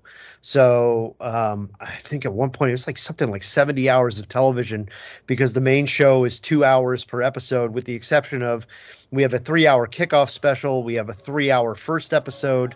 We have a couple extra 1-hour specials.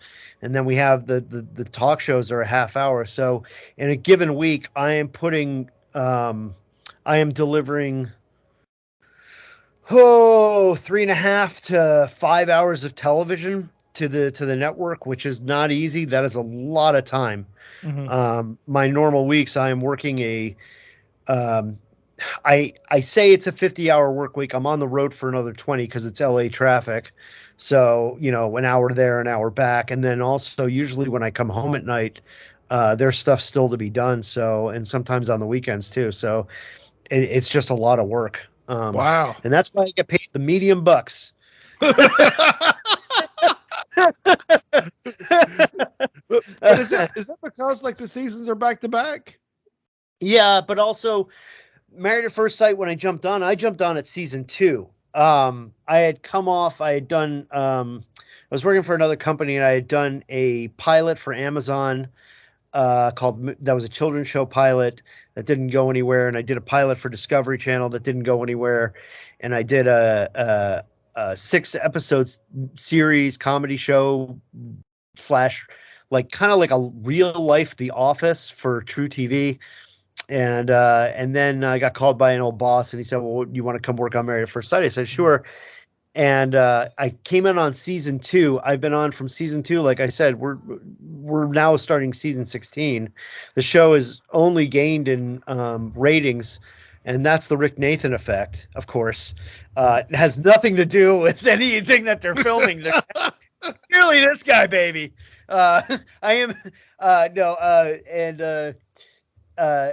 When I started the show, it was an hour-long show. It was weird because it was airing on actually A&E, which is the parent company for Lifetime.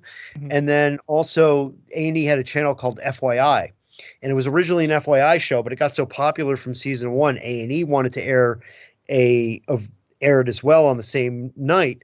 The problem is there was a clause in the contract with FYI that the same exact show could not be aired anywhere else on the same night. So I was delivering 2 different versions of the show to both A&E and FYI. A&E, I think, had a shorter version of the show. FYI had a longer version of the show. It was a little over an hour. I think it was like an hour 15. And then A&E got the hour long. And then somewhere along the lines, Lifetime, A&E shifted. They closed up FYI and they shifted the show directly over to Lifetime. So it was just one show, and it was an hour-long show. Then it became an hour-and-a-half-long show with the companion show. That's the 30-minute talk show. Then it became a 2-hour show with the 30-minute companion show, and now it's several 2-hour shows, the 30-minute companion show, the 3-hour special, the 3-hour first episode. And I mean, God bless us, we're doing really great in the ratings. We've been number 1 on the network for season upon season upon season. We were just number 9 on Wednesday night. I was doing that thing throughout when AEW and NXT were going head to head, where I was posting like ratings for my show and ratings for their shows. And then I think at some point Brian Huff said, congratulations. He said, NXT is leaving Wednesday nights. Congratulations to the winner of the Wednesday Night Wars, Rick Nathan. But I mean, it's funny. I was being a little bit of a prick about it, which I'll fully admit. But I mean, it was kind of fun, and I mean, we actually do better Tony Khan definitely gets the demo. There's no doubt about it, and that's why he's in the top 5 usually. But there are more people in America watching our show. They just happen to be like 50-year-olds and women. We're not going for the same audience, 50 plus and women. If Tony didn't have the demo, I mean, the demo is really what's keeping him in the top 5. Because if you got that 18 to 49 male, you got it. So he can crow about that demo all he wants, but honestly, though, the advertisers really do care that you have a giant audience. They want as big an audience as possible. They want to be able to sell their product, and that's really what TV is. It's a business, Yeah, my wife watched the show until we cord cutted, so we got rid of the Dish Network, so we don't have anything anymore except for the Netflix and the Amazon Prime. Do you have Hulu? No, No. you don't have the Hulu. Well, the fun thing about Netflix is, for some reason, Netflix got seasons 9 and 10 of the show, and somewhere along the line, season 10, which is, I mean, that's a couple of years ago now. It's been in like the top 10 for the past month and a half on Netflix for some strange reason. That was our Washington DC season, but there's a couple seasons on there if your wife is interested in watching. They don't have everything, but it is on Hulu. It is on Hulu. You can get it on Hulu. It's on demand. They have every season on demand. If your wife also wants to keep watching, oh my God, I'm such a shill for this. If your wife wants to keep watching, she can go to Lifetime's website and watch right off Lifetime's website. It's hard for me to watch in those ways or on demand. Like, I have to watch it live because the on demand, what they do is they'll put a commercial in anywhere they want. And it just drives me nuts because I'm like, I didn't deliver that show. They cut off somebody's in the middle of a sentence, and then it's like Tide Pods, it's just like, I didn't deliver that show. So does Hulu have the current episodes? Yeah, it's got the current episodes. It's got everything. Okay. We are rocking and rolling.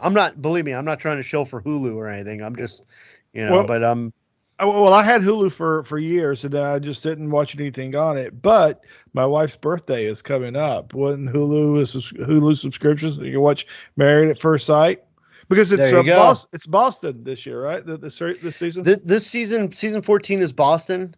Next season is going to be San Diego. I can't tell you where season 16 is. Oh, well, I think I can. They're casting right now, so it's open casting in Nashville, which I think they've advertised about. If not, I know they've advertised about it because that's why they're casting. Trust me, we got 50 listeners a week, Rick. No one's hearing this. It'll be just my luck. One of the listeners is my boss for some strange reason.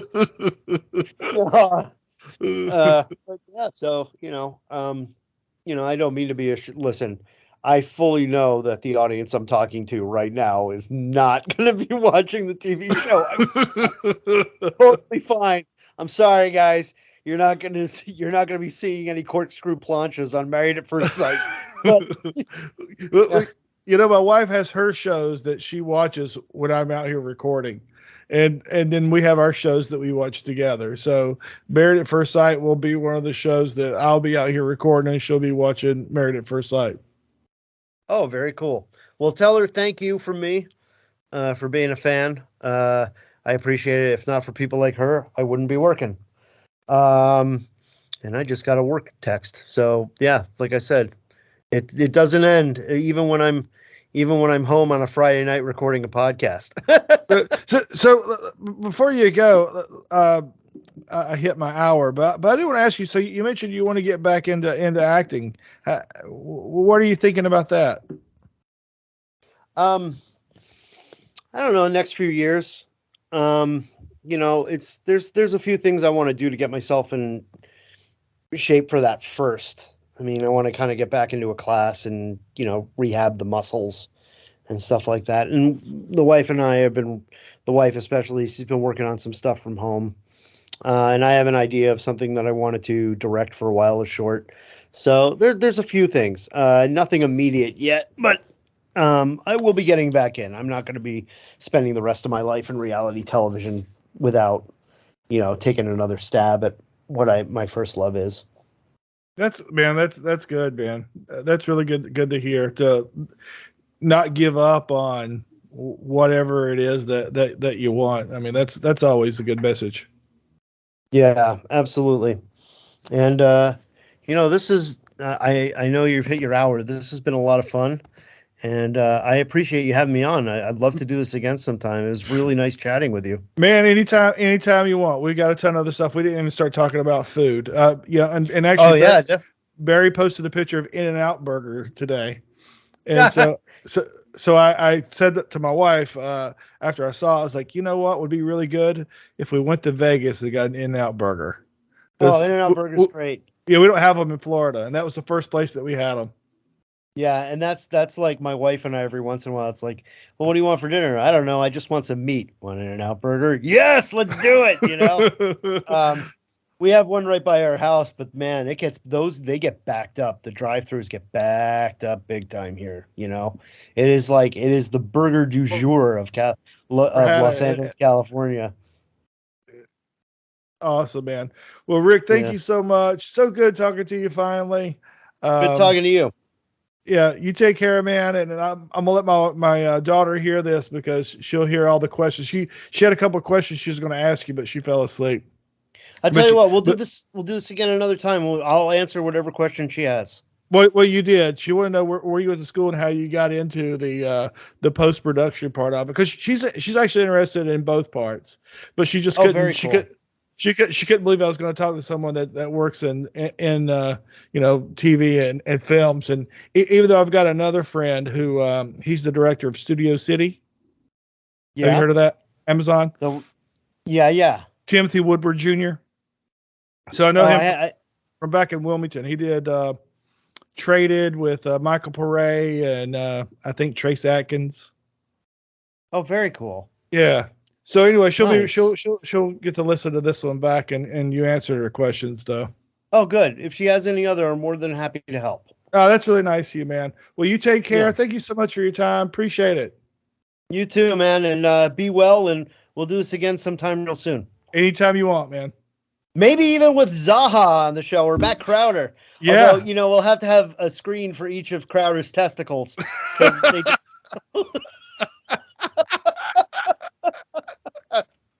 All right, buddy. All right, you take care. We'll see ya.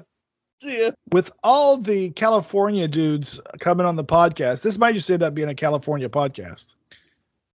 Yeah, most likely. That's cool. I mean, there's still more of us out there that haven't been on the podcast yet, so hopefully we get them on soon. Bring it on, brother. Yeah. Hey, Ariel, so you mentioned the WWE games. Have you ever watched the videos on the YouTube where they have like a Royal Rumble with characters? Yes, I do. I watch a little bit of it, but not too much. Okay, cool. Yeah. I didn't know that was a thing. Right? That you could. I knew you could create characters because I saw them advertise it, right? Yeah. But I mean, I looked and it's like Wolverine is in there. There was another one that I watched. Gosh, I can't remember who it was. But apparently they set these rumbles on automatic, and they just come in random numbers and have their wrestling matches, and then you end up with a winner. I thought that was really cool. Yeah. Chris Zaha does a lot of the character customizations matches that I've seen him post on Facebook, so he's pretty into that also. Oh, good. I don't go that far with creating like Harambe or other characters like that. I usually go for active or actual pro wrestlers. I mean, like I said, I have on last episode I have 2K19.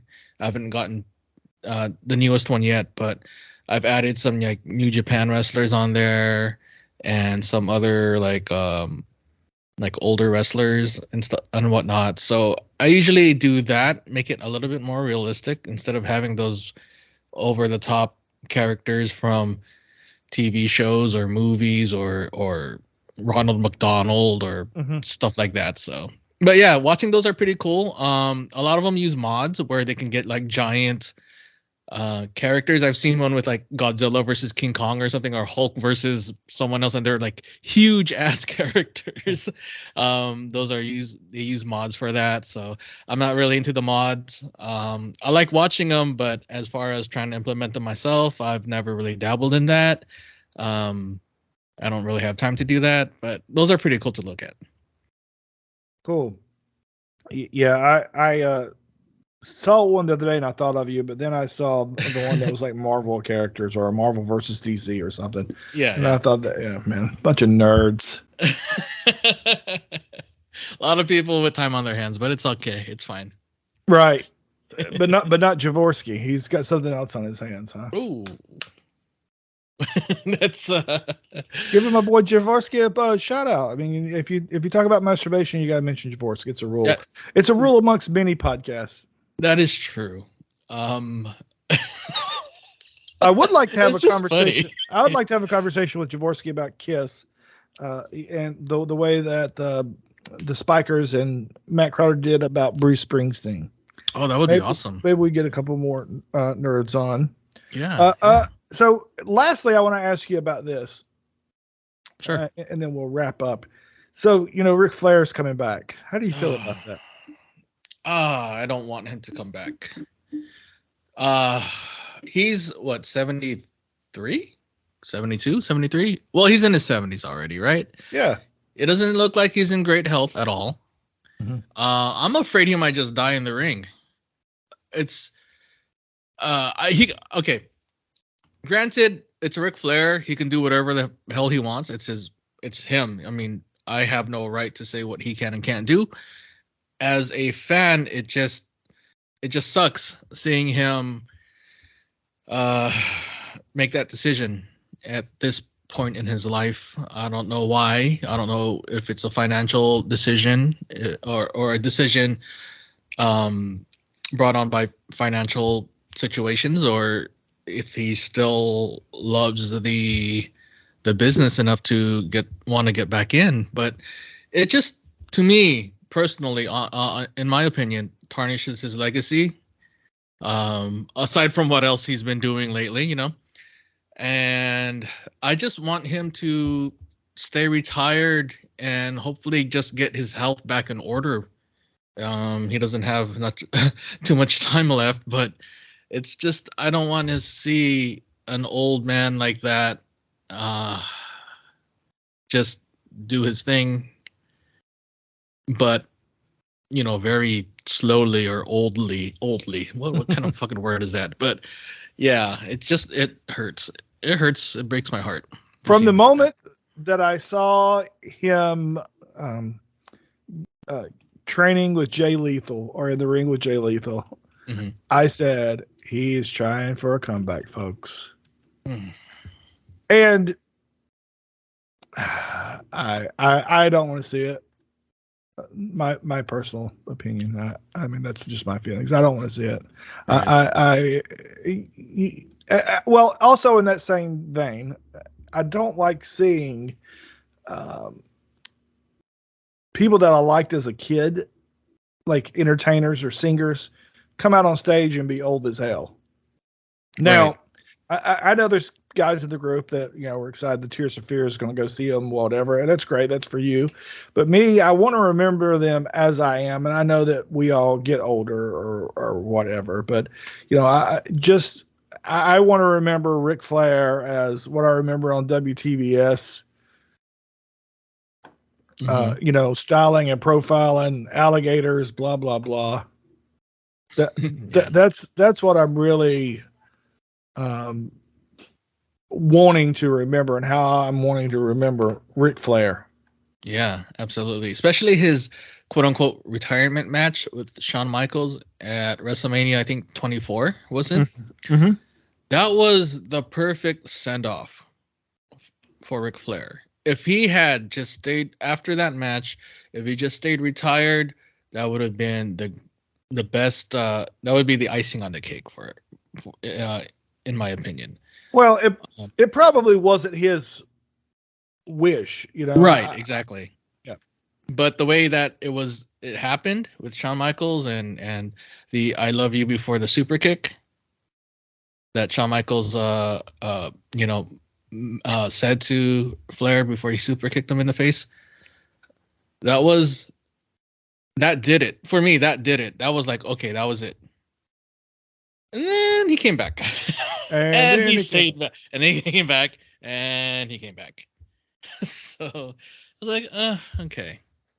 I just don't want to see him come back. And I wouldn't mind seeing him in a managerial role or whatever, like he did with Charlotte a couple years back. But I don't want to see him in the ring wrestling anymore. I don't like that. That worries me. Yeah. Yeah. So when I got into wrestling, Jimmy Valiant was on the scene, and I thought, man, this guy is just way too old to be in there doing that. And it was a little bit sad for me. And when he got in the ring, he did sort of his just comedy spots. Then he got out and let the younger kids, get to it, right? Mm-hmm. And then he'd just come in for the go home or whatever. But Ric Flair is just so, what's the word? Drastically different. And with his health scares, the last thing that anybody really needs to see is him dying in the ring. All right. Yeah. That's something I hope I never see in terms of a wrestler, like, dying in the ring of. Yeah, I don't even know. That scares me. Like seeing Ric Flair wrestling or training with Jay Lethal. I think it's sped up. I don't know if the video sped up, but it kind of looks like it a little bit. I don't know if Rick is going that speed, like he might be going a lot slower than the video was showing. Could be, I don't know, but I just don't want to see Rick potentially just have a heart attack or have some sort of health thing in the ring and passing away. So yeah. Ugh. Well, cool. Let's don't end it on a downer. Okay. So here's something that I thought about. And the reason I brought that up was I forgot where I was going with it, so we will end on a downer. Here we go. Is the band Kiss still performing? Oh, are they? Yeah. And Wow. I saw on YouTube, much like yourself, I'm a fan of the YouTube. Mm-hmm. I saw where a person was kind of picking apart and saying, "Oh, they used backing tracks or backing vocals here," and they were sort of analyzing a concert that Kiss had done, right? Mm-hmm. And I thought, man, big deal. I honestly don't care. I don't care if Kiss, literally uses or actually singing or not, or playing the music or not. I don't care. And actually, it brings me to another point. I actually would not care if I went and saw Kiss and there was not even a member of Kiss in the group anymore. Really? Yeah. And the reason is this. It's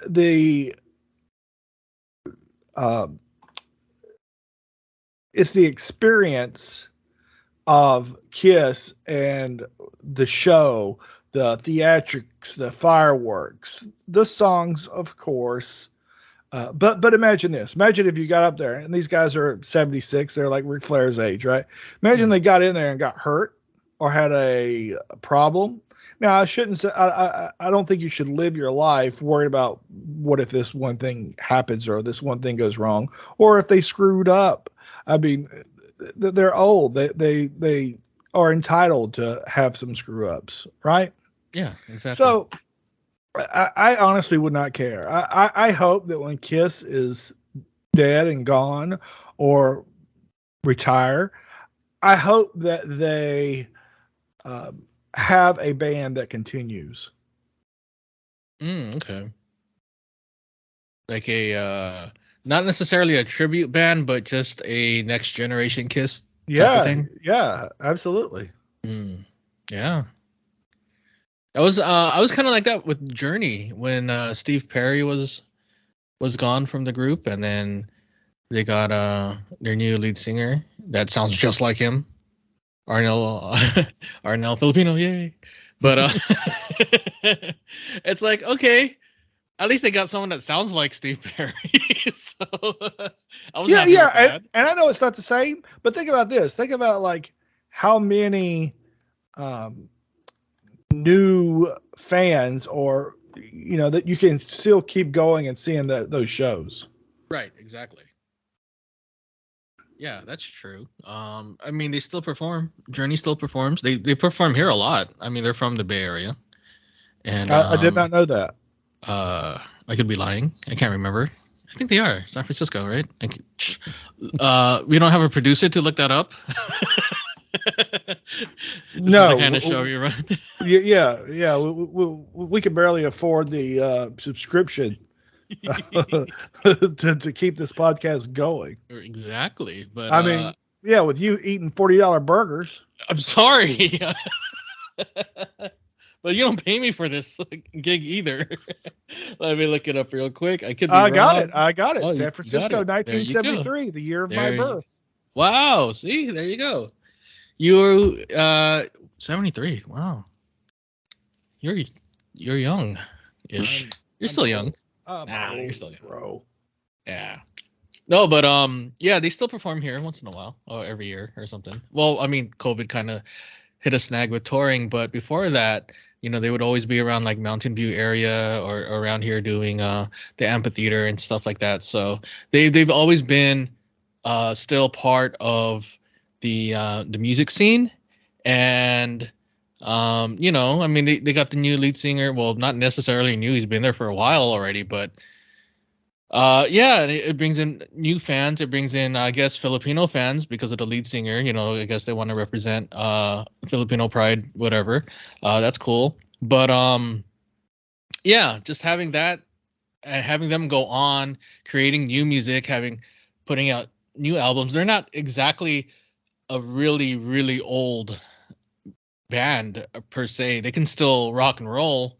They got a younger guy doing vocals, so you don't have an old guy up there straining his voice and whatnot, but you got a fairly young guy doing that now, and that's fine. But if Kiss wants to rock on, good for them. But yeah, I'm kind of wary of it. Them being in their 70s. Are they still wearing makeup? Yeah. And their giant platform boots. Yeah, of course, man. I could break a hip in that, but exactly. So the guitarist of Journey, would you like to guess his age? His name is Neil Sean. Yeah, Neil Sean. Started in 73. Okay, probably he'd be 71 right now. 68, my brother. 68. Oh man, not bad. The Jonathan Frigga is 72. Dean Castronova is 57. He must be a replacer for some money. Right. All right. Your Filipino brother, guess how old he is? Arnel Pinedo. Well, he looks younger than he is, I think. I don't know. How old is he? He is 54 years old. 54. Not bad. Yeah. Not bad. Yeah. Steve Perry is how old now? I know he came out with another album recently. They were advertising it over here. What's his problem with Journey then? Oh my gosh. A lot? Probably. I can't remember. I was a kid when they kicked him out of the band, or he left to do his solo career. But 73. 73. Yeah, he had some issues with his vocal cord or something like that. Or an illness. He has some health issues. I mean, I think I remember he had a hip replacement surgery back in like the late 90s, but he also had some sort of like, I don't know if it's a cancer scare or something back in 2013, 13. was it? Yep, May 2013. My brother. Was it cancer or what was it? Yeah, he had a mole remember. that turned out to be melanoma. Had 2 shit. surgeries to remove it, and we're told it was successful. Yeah, and then he came out with an album. I think late last year, early this year. It was supposed to come out earlier, but I don't know what was going on. They were like advertising it a lot over here in the 80s the 80s radio station. Do you remember Martha Quinn, the original MTV Yeah, of course. DJ? Yeah, she's a DJ. She's a DJ here for the 80s shows, 80s radio station. Ah, Yeah, so she used to do the morning 80s show. I would listen to it when I get out of work, but she moved to like 10 a.m. So it's still 80s. But yeah, she still sounds the same. She still considers herself an original MTV VJ. It's pretty cool because she just talks about the 80s and like her youth and whatnot. She's still stuck in that decade, and for the most part, I am too. Even though I was just a kid, but yeah, that's true. Yeah. That's true. I loved the music back then. I loved it.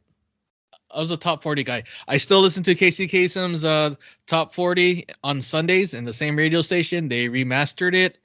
They would pick a year from the 80s during that week, like the week of this upcoming week of the 29th. Okay, so May 29th, they would, like this upcoming May 29th, they would, Casey Kasem, the radio station would pick a year from the 80s and do a May 29th, like 19 from the top 40 from May 29th, 1986. And they would play that all day. And I'm like, oh, this is pretty cool. So I would hear all like the top 40 hits from that year or whatever year they decide to play on for that day, May 29th on that Sunday. So that's pretty cool. I mean, there's music I've never heard of before from the like top 40 songs from one hit wonders. There's like, of course, the hits from bands like Tears for Fears. You got your like Madonnas and Whitney Houston's and everything like that.